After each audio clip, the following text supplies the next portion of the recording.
إن الحمد لله شوي نشهد الله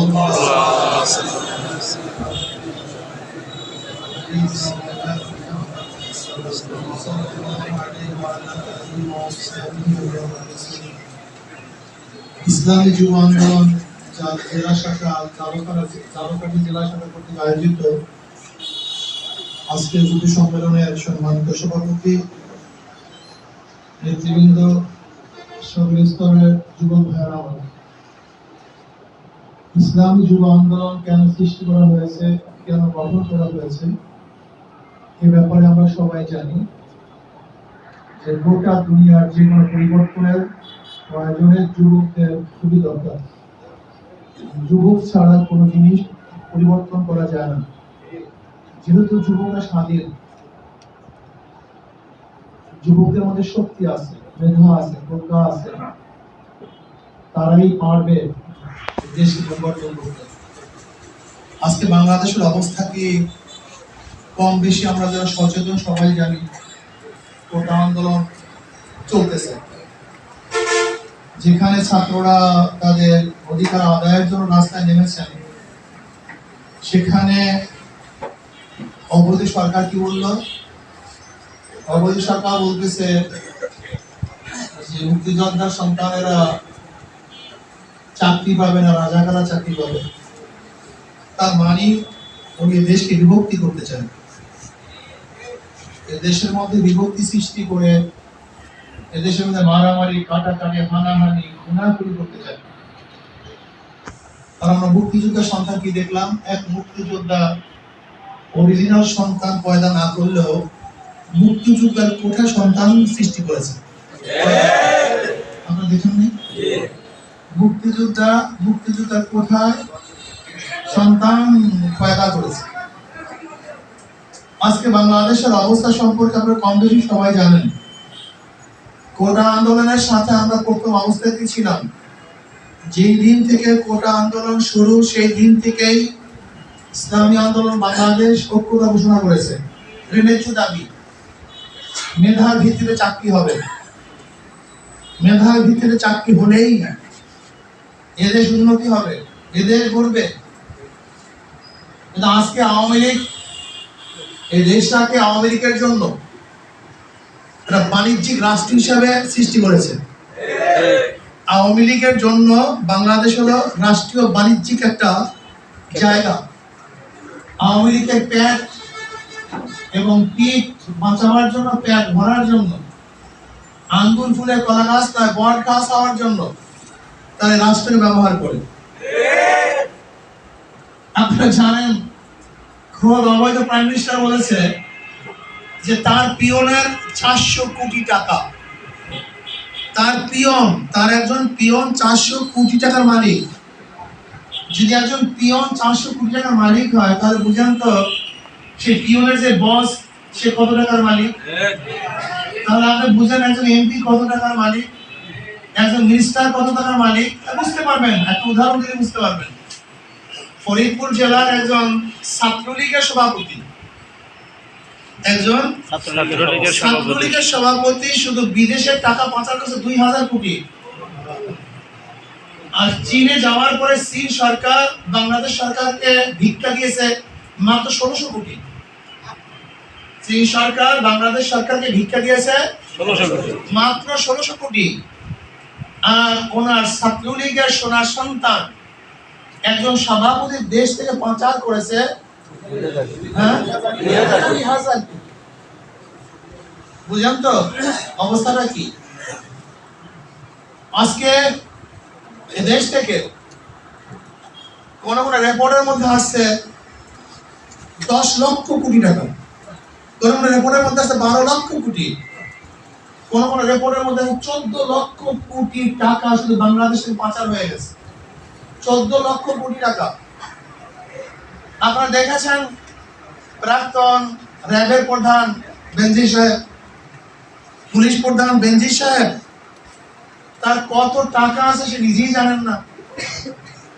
আবার বের হয়েছে মতিউর রহমান সাহেব, তার অবস্থা সম্পর্কে আপনারা দেখেছেন। আসাদ সাহেবের অবস্থা সম্পর্কে দেখেছেন। কিসের আসাদ আসে, কিসের বেনজির আর কিসের মতিউর। সরকারের সাথে যারাই যোগাযোগ রক্ষা করে চলছে, সরকারে যারা চামচাগিরি করছে, আওয়ামী লীগের রং যার যার মধ্যে আছে, মনে করবেন তারাই এই দেশের হাজার হাজার কোটি টাকা আত্মসাৎ করেছে। আর রাজাকার শব্দটা হলো আওয়ামী লীগের জন্য সমস্ত অপকর্মকে জায়েজ করার সবচেয়ে বড় স্লোগান হলো তুই রাজাকার। এই তুই রাজাকার শব্দটা কখনো আওয়ামী লীগ ব্যবহার করে? যখনই বড় বড় অপকর্মকে ধারাল করতে চায়, ধামা চাপা দিতে চায়, কখন করতে চায়, তখনই তাদের শব্দ কি তুই রাজাকার। যেরকম আজকে কোটার মাধ্যমে আওয়ামী লীগের এক ক্যাম্পাস করতে চায় বাংলাদেশ সরকারের সমস্ত প্রশাসনকে, সেই কারণেই আজকে ওরা স্লোগান দিয়েছে তুই রাজাকার। আসলে ওরা যাকে রাজাকার বলছে তারা রাজাকার নয়, ওরা হলো নব্য ভারতের রাজাকার। ওরা ভারতের কাছে দেশকে বিক্রি করতে চায়। রাজাকার বলতে আমরা কি বুঝি? যারা দেশের বিরোধিতা করছে, দেশের সাথে খারাপ ব্যবহার করছে। রাজাকার বলতে আমরা আমাদেরকে কি বোঝানো হয়েছে? যারা ধর্ষণের সাথে জড়িত, যারা আত্মসাৎ করেছে, যারা চুরি করেছে, যারা ডাকাতি করেছে, যারা খুন করেছে, যারা জুলুম করেছে, আমরা তাদেরকে কি মনে করি? রাজাকার। তো এখন কি ছাত্রলীগ খুন করে নাই? খুন আমরা কি দেখেছি জানি? যে ছাত্রলীগের হাতে মেয়েরা পর্যন্ত নিরাপদ নয়, মেয়েদেরকে হত্যা করে। আপনারা দেখেছেন জাহাঙ্গীর ইউনিভার্সিটিতে ছাত্রলীগের সভাপতি 100 ধর্ষণ করার পরে সেঞ্চুরি পালন করেছে। সিলেট ইউনিভার্সিটির অবস্থা আপনারা দেখেছেন।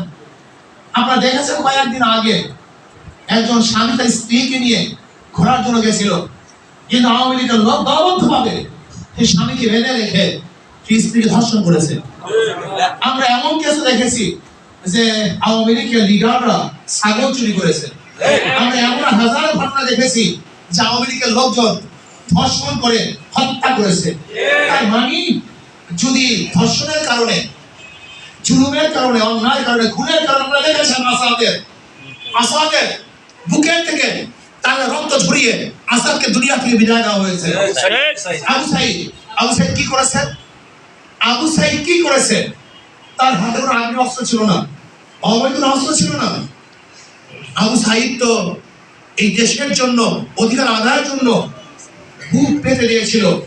আর সেই বুকের মধ্যে আমাদের খাজনা, আমাদের ট্যাক্স, আমাদের ভ্যাটের পয়সার অস্ত্র দিয়ে খুনি করেছ। এর বিচার বাংলাদেশের জন্য হতেই হবে।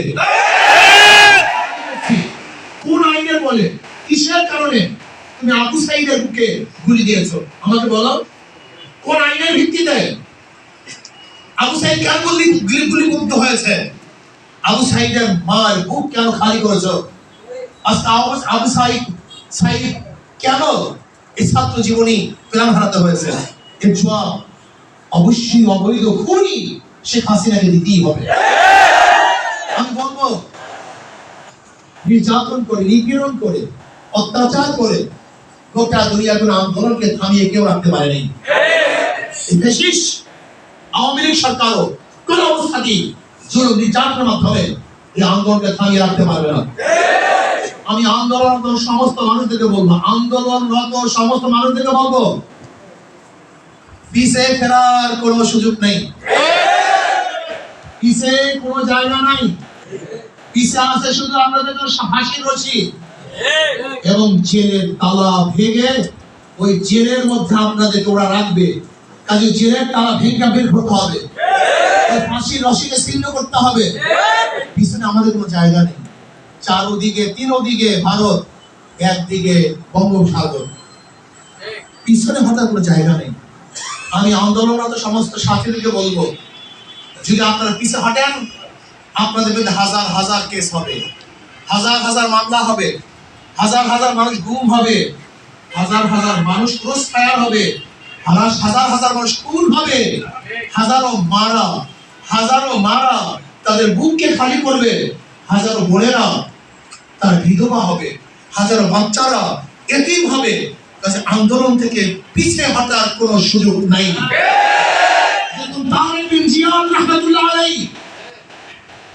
স্পেন দখল করার সময় নৌকাগুলিকে জ্বালিয়ে দিয়েছিল। হয়তো যুদ্ধ করে নয় মারা যাও করে এই নদীর মধ্যে ঝাঁপ দিয়ে মারা যাও। আজকে আমাদেরকে সামনে রাখতে হবে, নয়তো মারতে হবে।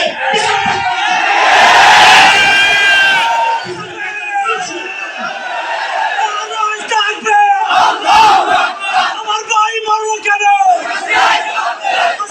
জবাব দে। সে নির্বিচার মানুষ হত্যা করবে, যা ইচ্ছা তাই করবে, মনে যা চাই তাই করবে না। হাসিনা আওয়ামী লীগ সরকার ভারতের গোলামি করতে পারে, তাবেদারি করতে পারে, সে মুদির চামচাগিরি করতে পারে, সে মুদির কাছে ভারতের কাছে মাথা নত করতে পারে, কিন্তু বাংলাদেশের একটা জনগণ মুদির কাছে মাথা নত করবে না ইনশাআল্লাহ। তারা ভারতের কাছে মাথা নত করবে না, ভারতের গোলামি করবে না ইনশাআল্লাহ। কাজী এই অন্যায় ভাবে যাদের হত্যা করা হয়েছে বিচার করতে হবে, বিচার করতে হবে, অবশ্যই বিচার চাই। যদি বিচার না করেন তাহলে অবশ্যই এবার আন্দোলন হবে আওয়ামী লীগ হটাবার আন্দোলন হবে, অধিকার আদায়ের আন্দোলন। এবার আন্দোলন হবে মানুষের অধিকার প্রতিষ্ঠা করার আন্দোলন। এবার আন্দোলন হবে ছাত্রদেরকে ফিরে পাওয়ার আন্দোলন। এবার আন্দোলন হবে প্রত্যেকটা মেধা ভিত্তিক ছাত্রদেরকে মেধা গুরুত্ব দিয়ে তাদেরকে যথাযথ জায়গায় বসার এবং চাকরি দেওয়ার আন্দোলন। প্রত্যেকটা নাগরিকের অধিকারকে ফিরিয়ে দেওয়ার আন্দোলন। প্রত্যেকটা মাজলুম মানুষের পাশে দাঁড়াবার আন্দোলন। প্রত্যেকটা জালেমের বিচার করার আন্দোলন। এটা বাংলাদেশের মানুষের মুক্তির আন্দোলন হবে আগামী আন্দোলন। এটা মানুষের স্বাধীনতার আন্দোলন হবে আগামী আন্দোলন। কাজী যদি মরার জন্য লক্ষ্য হই আমরা কেউ মরবো না, আর বাঁচার জন্য যদি বিচ্ছিন্ন থাকি আমরা কেউ বাঁচতে পারবো না। কাজী রাস্তায় ঝাঁপিয়ে পড়তে হবে, এই আন্দোলন সংগ্রাম করতে হবে। এই আন্দোলনে কোন অবস্থাতেই ব্যাক করা যাবে না, ব্যাক করার কোনো পথ নাই, কোনো পথ নাই, কোনো পন্থা নেই, সামনেই বাড়তে হবে। কিন্তু আসুন আন্দোলনকে সাকসেস করার জন্য, এই আন্দোলনকে কামিয়াব করার জন্য, আজকে খুনিদের বিচার করার জন্য, যারা খুন হয়েছে, হত্যা হয়েছে, তাদের আত্মা তৃপ্তি দেওয়ার জন্য, যাদের মায়ের বুক খালি করেছে তাদের মায়ের বুককে কমকে শান্তি দেওয়ার জন্য আমরা রাস্তায় সংগ্রাম করবো, আমরা আন্দোলন করবো। এখানে কোনো এক দল, কোনো এক পার্টি, কোনো এক ব্যক্তির এই কাজ নয়। যারা বাংলাদেশকে বাঁচাতে চায়, বাংলাদেশের কল্যাণ চায়, মাজলুম মানুষের পাশে থাকতে চায়, এই আন্দোলন তাদেরই আন্দোলন, দলের নয়, কোনো ব্যক্তির নয়। এই আন্দোলন শুধু ছাত্রদের নয়। যদি ছাত্ররা কোনো অবস্থাতেই পিছিয়ে হটতে বাধ্য হয় তাহলে আমরা হটবো না, সমস্ত জনগণ হারিয়ে যাবে ইনশাআল্লাহ। বৃষ্টি বলেছে ছাত্ররা যাদেরকে অ্যারেস্ট করবে করুক গিয়ে অ্যারেস্ট, হাজার ছাত্রের দ্বারা অ্যারেস্টের বাহিরে থাকবে, হাজার মুসলিম মানুষ অ্যারেস্টের বাহিরে থাকবে। আমরা অ্যারেস্ট হয়ে যাব, আমরা জেলে যাব, কিন্তু খবরদার আমরা রাজপথ ছাড়বেন না। যেখানেই না হোক না কেন আমরা রাজপথ বিচার করবেন, বিচার আমাদের বিচারের জায়গা হবে রাজপথ, আমাদের সমাধানের জায়গা রাজপথ, আমাদের ডিসাইড করবে রাজপথ। রাজপথ ছাড়বো না, আমরা ছেড়ে যাবো, অত্যাচারিত হবো, যাই হই না কেন কোন অবস্থাতেই ভয় পালিয়ে যাবেন না, সামনে বাড়তে থাকবেন, সামনে অগ্রসর হবেন, বুক পেতে দিবেন। যেরকম আমার ভাইয়েরা বুক পেতে দিয়েছে, গুলিবিদ্ধ হয়েছে, মারা গিয়েছে বাংলাদেশের মানুষকে মুক্তি করার জন্য, বাংলাদেশের মানুষকে শান্তি দেওয়ার জন্য, বাংলাদেশের মানুষকে স্বাধীন করার জন্য, এই জুলুম নির্যাতন থেকে বাঁচার জন্য যদি তারা রক্ত দিতে পারে আমরা কেন পারবো না? আমাদেরকে অবশ্যই এই বাংলাদেশের মানুষকে স্বাধীন করার জন্য, আজাদ করার জন্য আপনার যুদ্ধ করতে হবে, আপনার সংগ্রাম করতে হবে, আপনার মুক্তি আন্দোলন করতে হবে। যুব আন্দোলন ভাইদেরকে বলবো আসুন আমরা সমৃদ্ধ হবে, যখন যেই সময় ডাক দেওয়া হয় যে অবস্থায় থাকি না কেন সবাইকে নিয়ে ইনশাআল্লাহ আমরা ঝাঁপিয়ে পড়বো। এই আন্দোলন, এই সংগ্রাম জালেমের বিরুদ্ধে মাজলুমদের ঐক্যের সংগ্রাম। এই আন্দোলন জালেমের বিরুদ্ধে মাজলুমদের আন্দোলন। এই আন্দোলন জালেমের বিরুদ্ধে মাজলুমদের অধিকার আদায়ের আন্দোলন। আসুন আমরা সবাই ঐক্যবদ্ধ ভাবে জালেমের বিরুদ্ধে মাজলুমরা ঐক্য হতে পারি, জালেম বাংলাদেশ থেকে পালাতে বাধ্য হবে ইনশাআল্লাহ। কাজে আল্লাহ আমাকে এবং আমাদের সবাইকে ঐক্যবদ্ধভাবে আন্দোলন করে আন্দোলনের শরীক হওয়ার তৌফিক দান করেন। আসসালামু আলাইকুম।